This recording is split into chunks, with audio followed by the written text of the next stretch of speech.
Hey everyone, thanks for tuning in. My name is Kiki, and if you're new here, go ahead and hit that subscribe button and turn on your post notifications so you're notified every single time I post.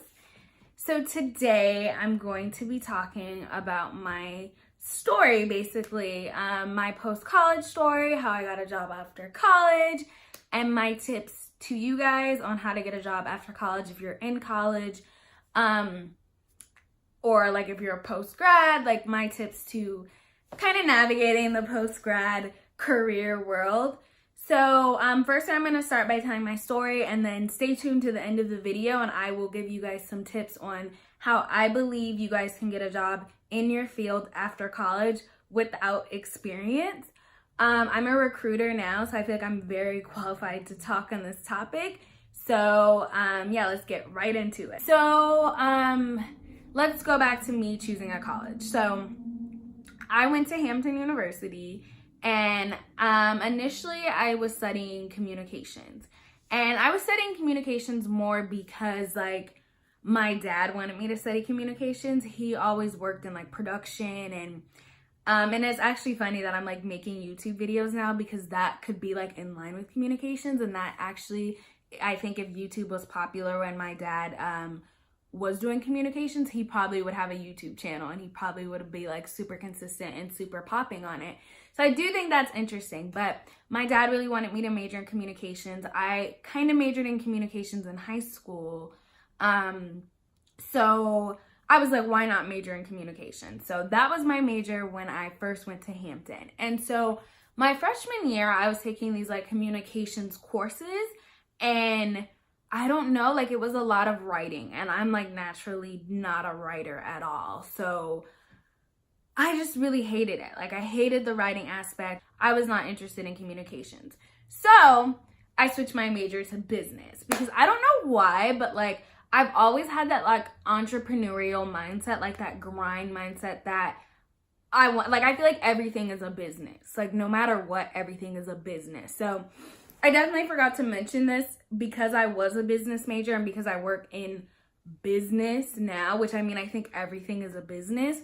This video is geared more towards people that want to work for like either like corporate America or a startup or like something along those lines. I mean, these tips definitely can be used for any major, but just know this is coming from someone that is a business or that was.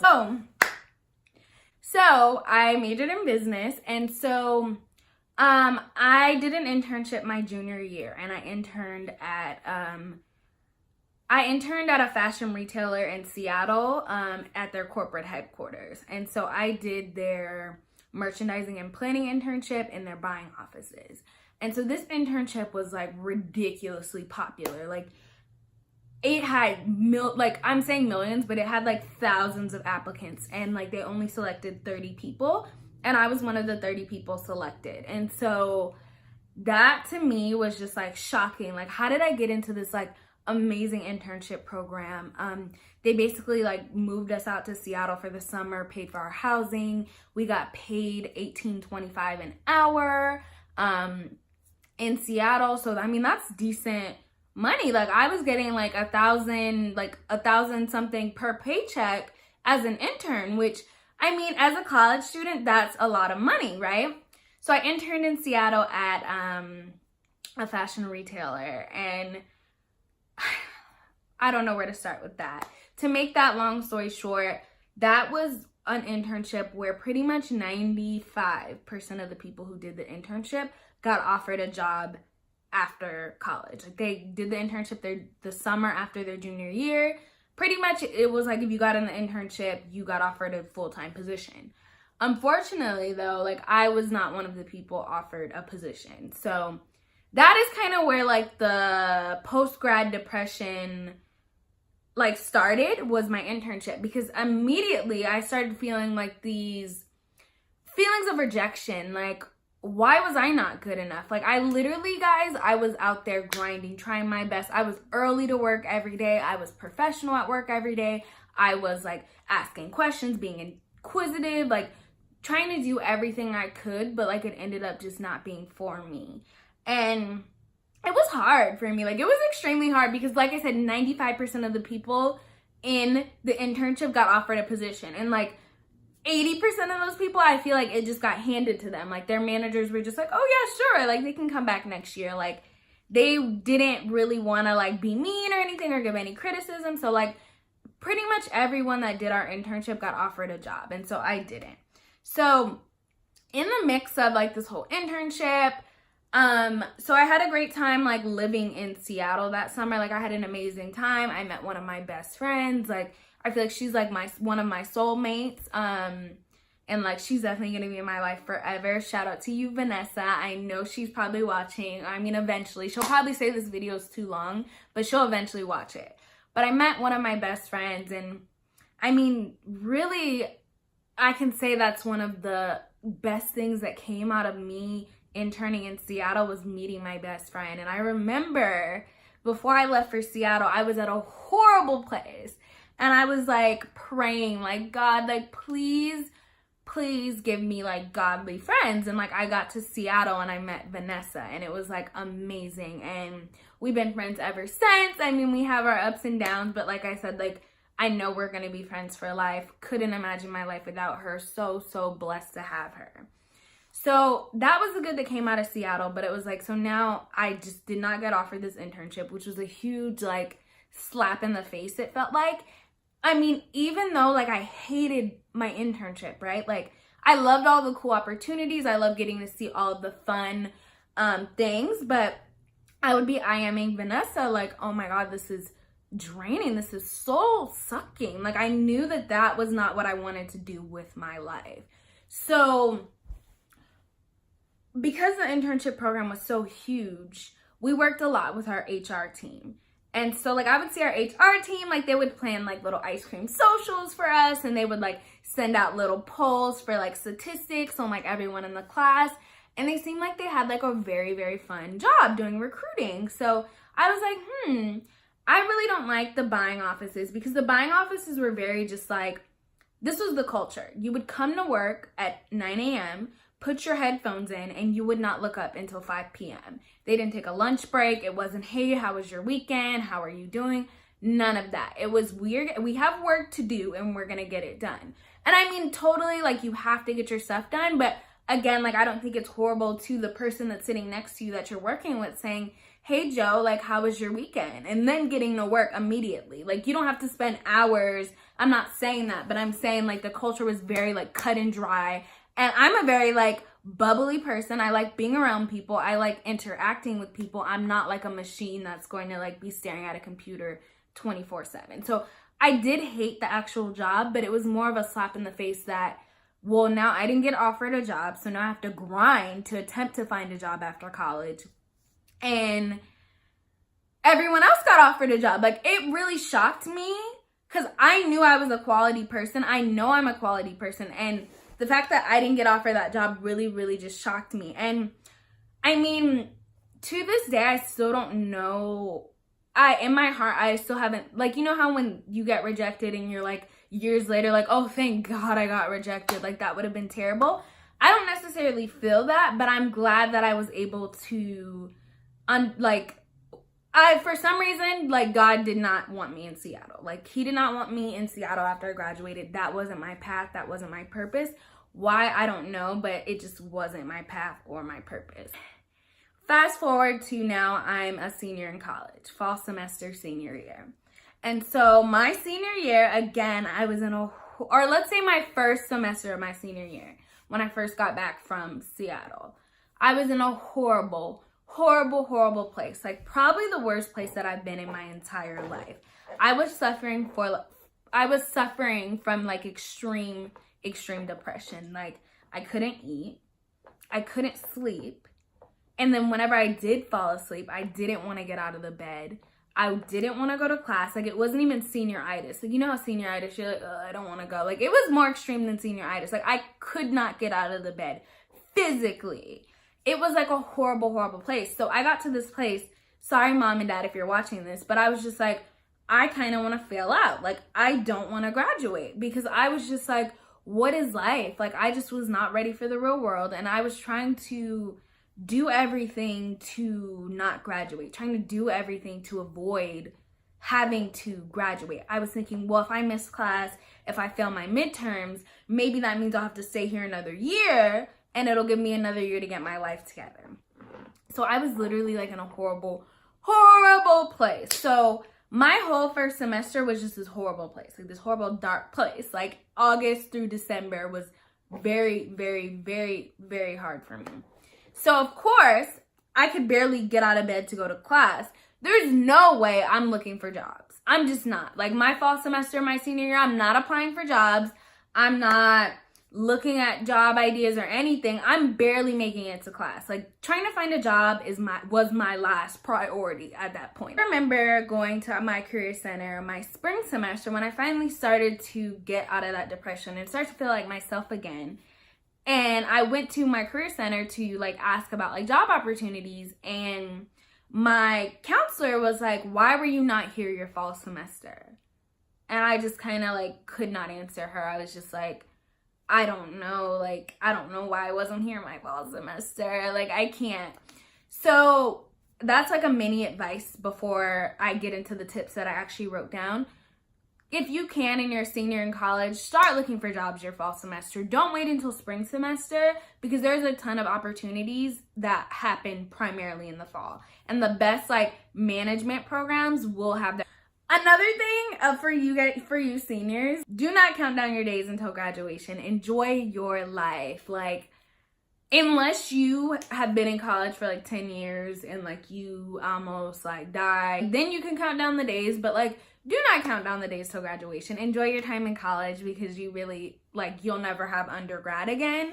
So really, like, it's nothing to count down to. And I remember that was like all we did. Like, and it really wasn't me. It was mainly my friends. But they'd be like, 98 days till graduation, 97 days till graduation, 96 days. And I'm like, sis, like, let's just enjoy the moment. So, back to the story. So my spring semester, I finally said, okay, let me start looking for jobs. And so I just knew after working in Seattle that I did not want to work in finance anymore. I did not want to do anything around that. I wanted to actually work in HR, and I wanted to work in recruiting, because I thought it was so cool that, you know, all the people from the company I worked for in Seattle, every time I interacted with them, their jobs just seemed amazing. And I was like, this is really something I could see myself doing. So I started applying for job. Like I was applying for every day. I would come home, do my homework, apply for jobs. And so I was thinking a couple things. So one, I was thinking I want to work in HR. I was willing to do like an HR generalist, but I also was interested in like recruiting, talent acquisition. So I was interested in those areas. And then I wanted to say, like, where do I want to live after I graduate? So Hampton is a small town in Virginia. I definitely didn't want to live there, but I did not want to come back home to Las Vegas, where I'm from. Like, I was like, there is no way I'm coming back to Las Vegas. Like, I'm not going back home to live with my parents. Like, I'm gonna go somewhere else. So I just knew I was gonna live in DC. Like, my goal was to live in DC. DC was about 3 or 4 hours from Hampton, so I would still be close to Hampton. And I love DC. I was like, it has a great urban scene, a ton of opportunity. I knew I was gonna live in DC. My backup cities were like Charlotte, North Carolina, Atlanta, Georgia, Dallas, Texas, Houston, Texas. Those were like my backup cities. So I was applying for jobs basically at all those locations. But I was not applying for jobs in Las Vegas. Like, I was like, there is no way I'm going back home to Las Vegas. I didn't want to go back home to Las Vegas because, for one, I'm coming from an HBCU, and I loved the HBCU life. Like, it was amazing. Like, growing up in Vegas, I was like one of like 10 black kids in my class. And then going to an HBCU and like being around all these like intelligent, awesome, black people that like grind and like have their lives together was amazing. And I just didn't want to lose that. And I felt like if I moved to DC or Atlanta, I would still have that feeling. And even now I still definitely miss it. But those were my goals, was I wanted to live in DC. And it's funny because I was even looking back at like one of my Snapchats from 2 years ago, And I posted something and I was like, yeah, the DMV, my future area. Like, I was ready to live in DC, 1,000% ready to live in DC. So, we had our spring career fair, and I went to the spring career fair, and I got an interview at a hotel company. And so the interview went great. The on-campus interview was great. They loved me, so they decided to fly me out to DC. This company was in DC for an in-person interview. And I was like, oh my gosh, like, yes, like, I'm about to be living in DC. Like, I got this interview. So get to DC, and I do the interview, and the interview went really well. They had me meet the team, but I was asking them questions like, what's your team culture like? I was asking them those types of questions, and the answers they were giving me were like very alarming. They were like stressful. Like, they were like chaotic. I can't remember the words, but they all were just looking like run. Like, you know the movie Get Out? Like, they were like, get out. Like, that's how their answers seemed to me. Like, I was like, so what's it like working here? They're like, great. It's very stressful and intuitive. And I'm just like, okay. But I'm at the point where I'm like, I just need a job. Like, I don't care if it's stressful or not. Hand it over to me. So, go back to my hotel room. I get a call from the HR person, and they're like, hey, Kiara, like, you are one of the top candidates. They want you to meet the VP of their department. Can you come back to the interview area? And I'm like, heck yeah. So I go back, I meet the VP, and he's talking with me, and they're like, yeah, it's between you and one other candidate. So I'm like, dang, I have this in the bag. I'm like, I did great in my initial interviews. They have to give me this position. So go back home to Virginia, and the HR lady was like being very, I don't know what the word is, but she was being very like, she wouldn't tell me an answer like yes or no. So I remember she emailed me like, I need some more information from you. And she got like my address and like all this information. And that's just weird to me too, because why would you need my address if you're not going to offer me a position? So that was interesting. And then she wanted to know like my salary expectations, all these things. So then like a week later, she calls me and she's like, Kiara, like, unfortunately, we decided to go with another candidate. But if anything else opens up in the future, we will definitely let you know.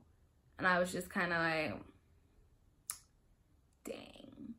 So that was like heartbreaking for me, because I just felt that like I would love to work for that company. But ultimately, I just took it as a blessing because, like I said, the employees seemed very, very stressed. And even I stalked them on LinkedIn. The people I interviewed with, they ended up going to another company. So I was like, it must have been bad. Like, they were searching for another job at the time of my interview.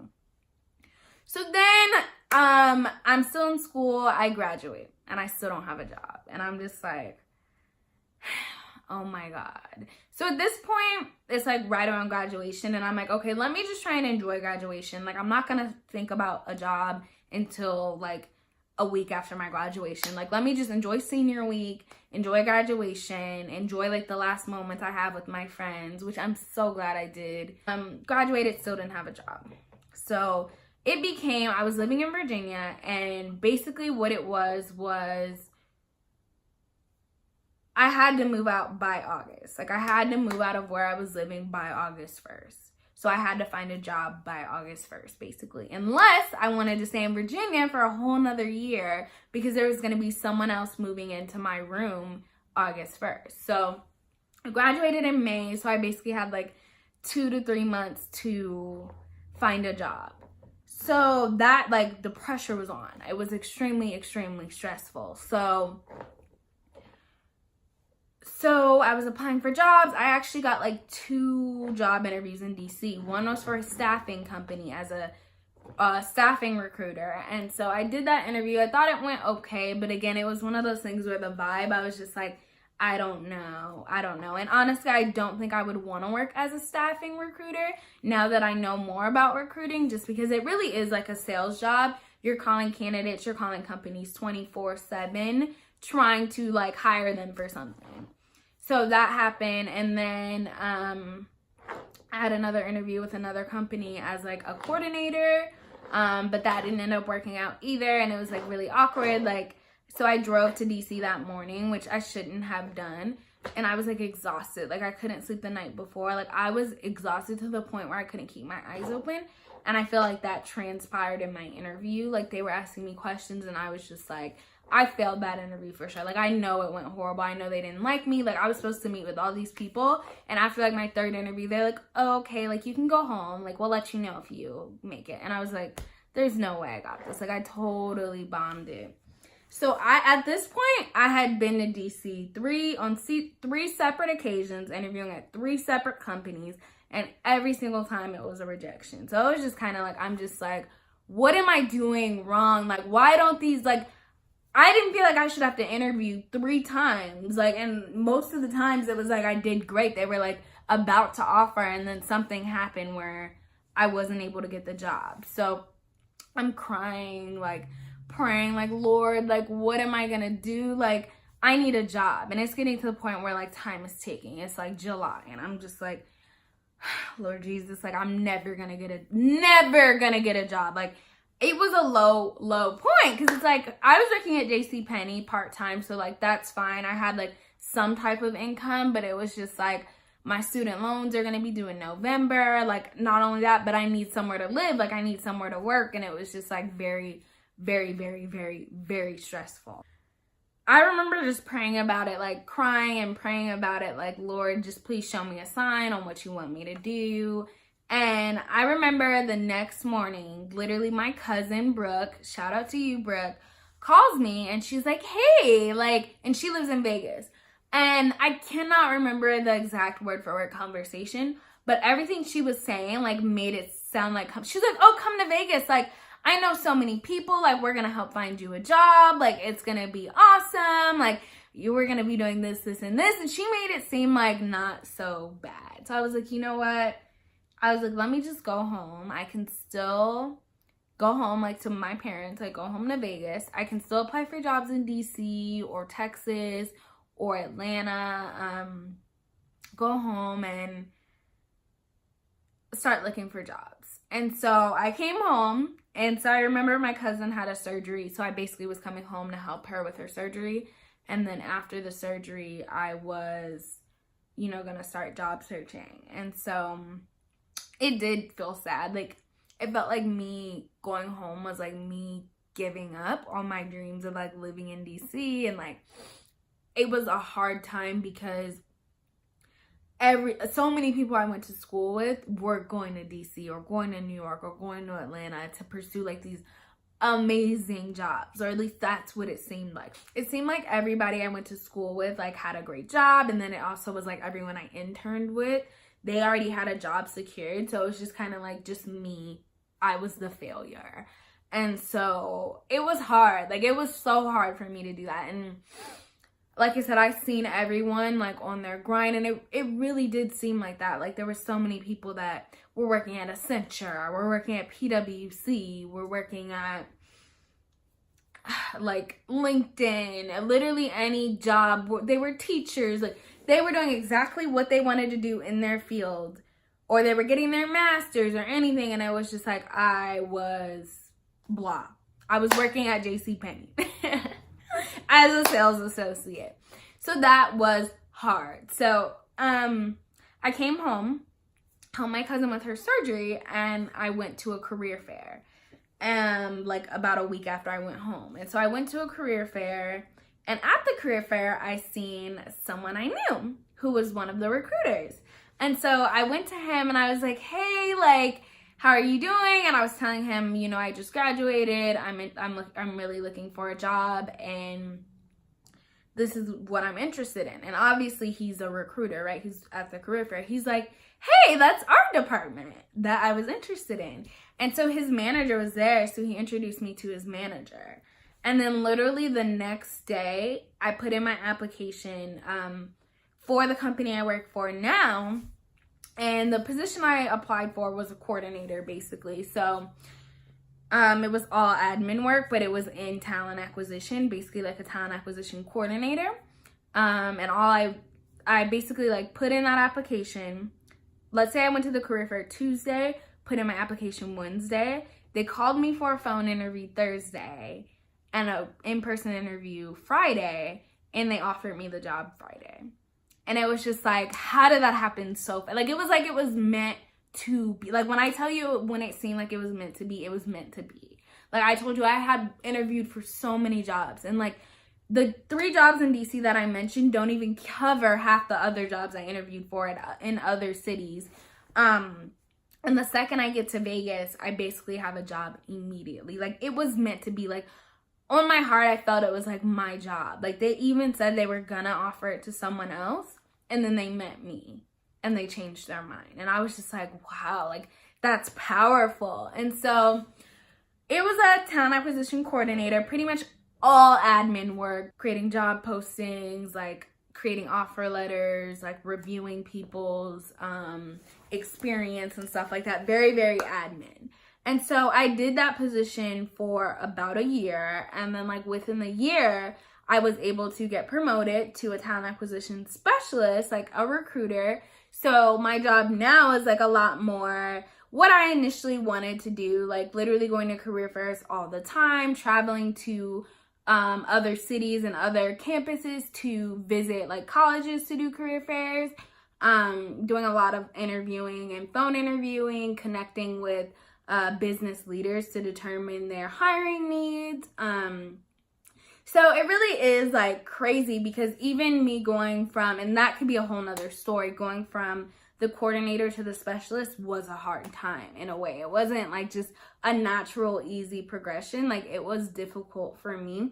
And in a way, I've never felt like corporate America was truly for me. Like, going back to my first internship in corporate America, the fact that literally everyone got offered a job except me, and then even to the point where I am now, like, I never felt like corporate America was for me. So yeah, but anyway, I'm really happy now. Like, where I'm working now, I think is amazing. It's the best company culture that I've ever worked for. The people I work with, my colleagues, are so amazing. Like, you know how I mentioned my internship, people would not speak to you. They would just put their headphones in and not look up till 5 p.m.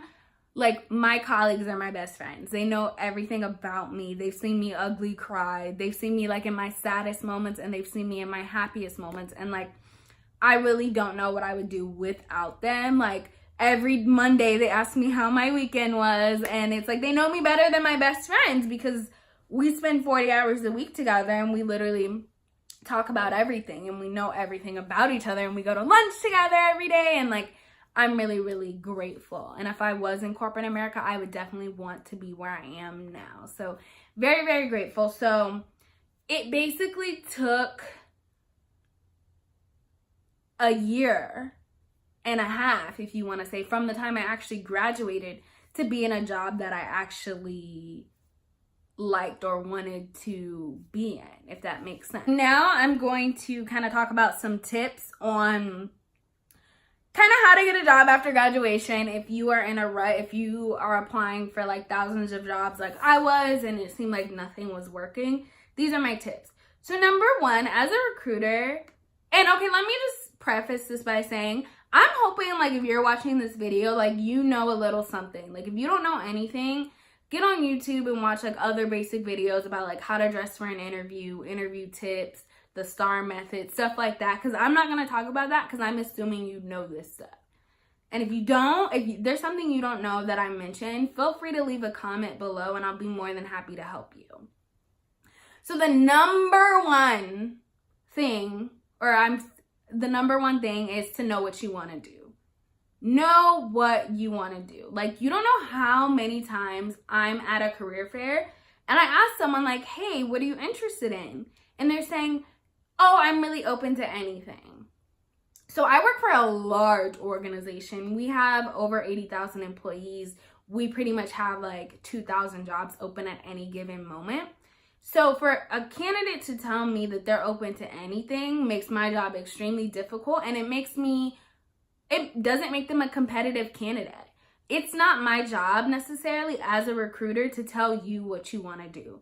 So you need to know what you want to do. I get when you graduate college, you just want a job, right? Like, you just want any job in your field, but really sit down and think about what you want to do and be confident in that. A recommendation I have for you to find out like job ideas is to get on LinkedIn and search like other people that like went to your college that maybe are a little bit older than you and see what they're doing now. So like if I were to go, I graduated college in 2017, I would look at people that graduated in 2016, 2015, 14, 13 at my same college, or maybe even a similar type of college, and see what they're doing, see what their title is, and you know, compared to what their major is and what my major is, that can give me an idea. I might be like, oh, they're a marketing assistant for HBO. That's what I would want to do, something along those lines. Oh, for me, they're a talent acquisition specialist at a large company. That's what I want to do. And here's my thing. Don't be afraid to be very specific about what you want to do, because it's kind of like the law of attraction. Whatever you desire will come to you. So, for example, I wanted to be a recruiter. Like, I wanted to work in recruiting, and guess who's working in freaking recruiting and doing her thing in recruiting? Me. So, like, my thing is this. So, like, here's what happens at a job fair. If someone tells me a job that they want to do, but I might not necessarily have that job available for them. So, let's say someone says, I really, really want to be a video editor to create content for social media for a large company. I can say, you know what, John, unfortunately, I don't have a video editor position available right now, but I have a social media strategist position that I think you would be amazing for. So most of the time, if you really know what you want to do and you have that great fit, as a recruiter, I'm going to find something as close to what you tell me as possible. And saying you're open to anything is the worst thing you can do. Like, if you say you're open to anything, then to me, you're just like not a good candidate. So first, you need to figure out what you want to do. Get on LinkedIn. Entry-level positions are like coordinator, assistant, representative. All those things are like entry-level titles. And then, like I said, get on LinkedIn, see what other people are doing and or what they did. And that can give you a really good idea of kind of positions that you should be looking for. Number 2, and I know you guys hear this all the time. This is actually probably the most important thing. It's connection. So it's not what you know, it's who you know. I know you guys hear this 1,000 times. And even when people were telling me this, I was getting so mad. I was just like, no, like, I'm smart. I just got this amazing degree. I don't want to have to use connections. And I'm not like the most outgoing person in the world. So I feel like it's like rude to ask, like, to just ask someone for a job, but like connections are really anything or everything. So here are my recommendations for connections. If you know how on LinkedIn, when they say like, oh, you're applying for a job at Google, George works at Google, see if he can assist you with a referral. Don't be afraid to use that. Like, if you actually know George, message George on LinkedIn and say, hey, George, I applied for the social media assistant position at Google. Do you mind sharing my resume with the hiring team? 90% of the time, if George actually knows you, he has no issue doing that. Most people love to bring other people in their organization. So definitely leverage that. Another thing is, like, let's say you feel like you don't have any connections. Like, I know one thing that annoyed me when I was graduating college was there were a ton of like golden spoon trust fund babies that went to my college. So like their parents had tons of connections. Like their dad knew so-and-so who was the president of this. Like they pretty much got handed jobs. So I was frustrated. I was like, I don't have like those same connections that these like super mega rich people have. Like, it's not fair. Like, don't use that as a disadvantage. Don't use that as an excuse. Grind and figure it out. Whether it's asking people that went to your school on LinkedIn, hey, can you assist me? I seen this position was open. Or here's a cool way to get connections. So 90% of the time, if it's a company, they're going to be out in the community in some capacity, whether it's a career fair, whether it's a community event. So if there's a company that you really want to work for, or you see a position open, go to that community event and shake hands with the people from that company. Go to that career fair and shake hands with the people from that company. Even if the career fair is something random, like let's say you want to work in finance and it's a marketing career fair. go anyway, because you might meet someone that has the power to introduce you to someone else that can assist you with the finance job. I feel like if you don't really have those connections, you really need to be in the area that you desire to live in to find a job there. So for example, I really wanted to live in DC. If you can as a student, it's probably better for you to go ahead and move to DC, then start your job search, rather than start your job search long distance. Because another thing that I'm gonna be extremely real for you is companies are not paying for you to move to their, like, they're not paying relocation for you. You're an entry-level employee. They have thousands of applicants that live in that exact city that they can hire. Why the heck are they going to hire someone from LA to come work in Miami for an entry-level position? Like, they're just not. The only time where I've seen companies pay relocation for entry-level candidates is if you sign up for like a management program that is like a structured like 12-month or 18-month rotational program that's like a part of their like college thing. Then they will pay for relocation. But if it's just a regular position, like, no, sis, no. So another thing is positions get hundreds and hundreds of applications, especially those entry-level positions. And the thing that blows me and still blows my mind is people that have tons of experience are applying for the same position as you as an entry-level college student or entry-level college grad. So keep that in mind. As a hiring manager, if I have, what's a position? If I have a position open, am I going to choose somebody that just graduated college or somebody with 5 years of experience? I'm choosing the person with 5 years of experience. Why they apply for the same jobs, I don't know. You think you would always want to be moving up, but unfortunately, people do that, and it makes the market really saturated. In addition to that, you're competing with all the other people that just graduated college. Not only your year, but the year before and the year 2 years prior to. So the competition is crazy. So those connections really, really help leverage you and like help you get an interview. So next, selling yourself. When you actually do get the interview, you need to kill the interview. I'm not going to lie to y'all. Every single time I get a referral, the person's a hot mess. I have yet to get a referral that was actually quality. So don't be that referral. Like, do not be a referral that's a hot mess. Just don't. Once you get the connection to get the interview, you need to kill the interview. So one, dress appropriately. Like I said, I'm not covering that. If you have any questions, let me know. 2, here's my advice for preparing for any interview, and this has never failed me. So 1, always be prepared to answer, tell me about yourself. And that question can be phrased in a few different ways. It can be phrased in, tell me about your experience, walk me through your resume, why are you interested in this position? Like, all those questions are the same. It's pretty much the first question that is asked in every interview. And so be ready. Like, you need to be ready for this question. And here's how you need to answer it. There's two sides to this. One is what you can bring to the company and the position based on your prior experience and knowledge and skills.